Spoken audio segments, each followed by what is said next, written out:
Assalamualaikum warahmatullahi wabarakatuh. Halo, perkenalkan, ini teman saya Lesti Kartini.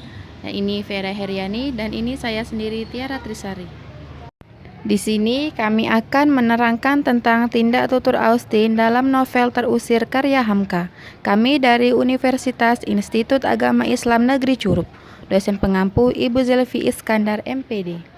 Belakangnya itu yaitu Lead dalam Jumanto 2017-39 mengatakan pragmatic study tentang bagaimana tuturan memiliki makna dalam situasi.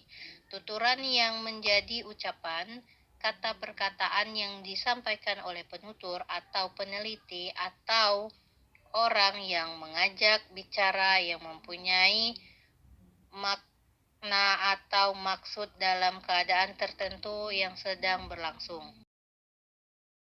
Tindak tutur merupakan tindakan yang terjadi dalam setiap proses komunikasi dengan menggunakan bahasa. Berbahasa dalam bentuk berbicara merupakan bagian dari keterampilan yang akan menghasilkan suatu tuturan. Tindak tuturan dapat dilihat dan didengar secara langsung, misalnya di rumah, di jalan, di sekolah, maupun di tempat lainnya. Menurut pendapat Austin 1962 yang kemudian dikembangkan oleh Searle 1975, ketika seseorang berbicara, ia tidak hanya menyampaikan sebuah ujaran tetapi juga melakukan tindakan dengan ujaran tersebut. Pendapat ahli tersebut kemudian dikenal dengan istilah speech arts atau tindak tutur. Menurut Austin 1962, ada 3 macam tindak tutur. Yang pertama itu ilokusi, yang kedua lokusi, dan yang terakhir itu perlokusi. Pertama itu lokusi, yaitu tuturan yang berarti suatu ujaran atau tuturan untuk menyampaikan sesuatu atas informasi yang bermakna dan dapat dipahami. Tindak lokusi adalah tindak menuturkan sesuatu. Austin menyatakan bahwa lokusi hanyalah menuturkan sesuatu, menyampaikan informasi, berbicara, menanyakan, dan lain-lain. Dalam Austin 1962 p108. Pada intinya dapat dikatakan bahwa mengatakan sesuatu adalah melakukan tindak lokusi. Contoh dalam percakapan pada novel Terusir karya Hamka. Ibuku tak ada lagi, sudah meninggal sewaktu aku masih berumur 7 tahun. Dari kutipan di atas dapat menjelaskan bahwa terdapat tindak tutur lokusi, yaitu Sofian menyampaikan kepada Maria bahwa ibunya sudah meninggal sejak umurnya masih 7 tahun. Yang kedua yaitu ilokusi. Selain digunakan untuk menyampaikan informasi, namun juga digunakan untuk melakukan suatu tindakan. Tindak ilokusi yakni tindak melakukan sesuatu berdasarkan apa yang dituturkan. Habermas 1998. Ilokusi adalah apa yang dicapai dengan mengkomunikasikan niat untuk mencapai sesuatu. Tuturan dapat mengandung daya tertentu.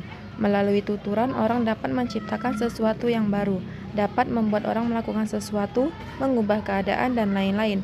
Oleh karena itu, ilokusi tidak deskriptif dan tidak tunduk pada kondisi kebenaran. Itu adalah performance of an act in saying something, pelaksanaan suatu tindakan dalam mengatakan sesuatu. Austin 1962 p99. Dalam teori tindak tutur, istilah tindak ilokusi mengacu pada penggunaan tuturan untuk mengekspresikan sikap dengan fungsi atau daya tertentu yang disebut dengan daya ilokusi. Dalam bahasa yang sederhana, daya ilokusi adalah maksud atau niat penuturnya.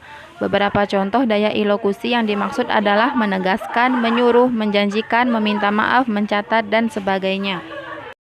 Contohnya seperti pada kutipan di bawah ini. Hamba sudah diceraikan. Hamba tidak dapat bertemu dengan anak hamba lagi. Anak itu dijaga oleh ayahnya. Hamba mau ikut kemana nyonya besar dan tuan besar mau pergi. Asal masih sudi nyonya besar menerima hamba tinggal di sini. Dari kutipan di atas menjelaskan tindak tutur ilokusi yaitu ketika Maria mengatakan bahwa dia telah diceraikan oleh suaminya, maka dengan begitu akan membuat dia tidak dapat lagi bertemu dengan anaknya. Yang ketiga yaitu perlokusi. Perlokusi adalah efek dari tuturan yang dilakukan oleh penutur dan hal tersebut dapat memiliki efek dan daya pengaruh kepada mitra tutur. Perlokusi yakni tindakan atau keadaan pikiran yang ditimbulkan oleh atau sebagai konsekuensi dari mengatakan sesuatu. Menurut Austin, tindak perlokusi adalah apa yang kita hasilkan atau capai dengan mengatakan sesuatu seperti menyakitkan, membujuk, menghalangi, mengatakan, mengejutkan, atau menyesatkan. 1962. Tindak perlokusi dengan demikian harus dipahami sebagai hubungan sebab akibat antara dua peristiwa.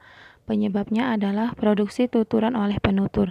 Perlokusi harus dibedakan dengan lokusi dan terutama dengan ilokusi.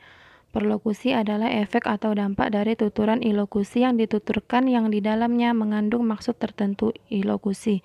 Tindak perlokusi lebih bersifat alami, tidak diatur oleh konvensi, dan tidak dapat dikonfirmasi dengan pertanyaan apa yang dikatakan.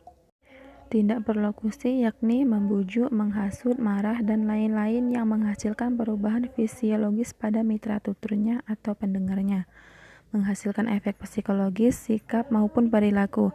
Ringkasnya, ketiga tindak ini dapat dibedakan dengan pernyataan seorang penutur mengucapkan kalimat dengan makna tertentu, tindak lokusi, dan dengan kekuatan tertentu, tindak ilokusi, untuk mencapai efek tertentu pada pendengar, tindak perlokusi. Sebagai contoh, ketika seorang pria mengatakan kepada gadis tunangannya, "Aku akan menikahimu setelah Lebaran tahun ini." Tindak lokusinya adalah, "Aku akan menikahimu setelah Lebaran tahun ini." Tindak ilokusinya adalah sebuah janji, dan tindak perlokusinya meyakinkan gadis tunangannya dengan adanya janji yang terkandung dalam tuturan tersebut. Sedangkan contoh kutipan dari novel ini adalah pada bagian, "Baiklah kalau demikian, belalah saya, Master. Tolonglah saya, anggaplah diri saya seperti ibu tuan, kalau sekiranya itu tidak terlalu membawa tuan turun ke bawah." Dari kutipan di atas menjelaskan tentang tindak tutur perlokusi, yaitu Maria menyatakan meminta untuk dibela oleh Sofyan mengenai kasus efektif pidana yang menjeratnya. Dengan demikian, efek yang disebabkan oleh tuturan tersebut membuat Sofyan bersedia membelanya.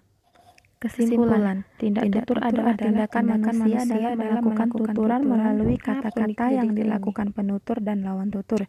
Tindak tutur merupakan salah satu cabang ilmu pragmatik yang berhubungan dengan bahasa yang digunakan untuk berkomunikasi.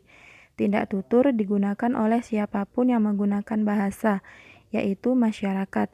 Tindak tutur yang digunakan itu tidak hanya pada saat berkomunikasi langsung, tetapi juga bisa melalui media cetak. Banyak sekali sebenarnya kutipan di dalam novel terusir karya Hamka ini mengenai tindak tutur Austin. Namun di sini kami hanya mengambil satu atau beberapa contoh saja yang ada dalam kutipan novel ini. Sekian, terima kasih.